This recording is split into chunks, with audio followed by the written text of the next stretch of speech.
So transplantation really falls within two remits. There's two things: FUT, which is follicular unit transplantation, and there's FUE, which is follicular unit extraction.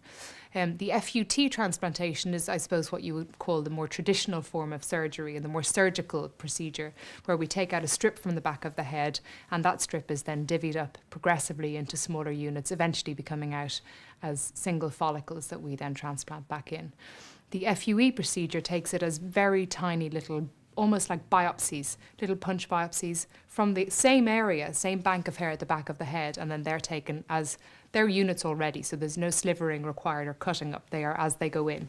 So they're taken out and put back in. The main difference aesthetically at the end is not to do with the hair, the transplanted hair, it's to do with the donor area. So the strip surgery always leaves a scar at the back of the head. The minute surgically the dermis or the second layer of skin is tampered with, that leaves a surgical scar. So what we're really doing with the FUE or the extraction technique is we're distributing the scar tissue. Actually, the scar tissue with FUE, if you were to stack up all those tiny little dots of scar tissue, is a bigger bank of scar area than you would have if you did the single strip technique. So it's really a misnomer as to it being scarless surgery. It certainly isn't. It's just that you've spread it out over a bigger area.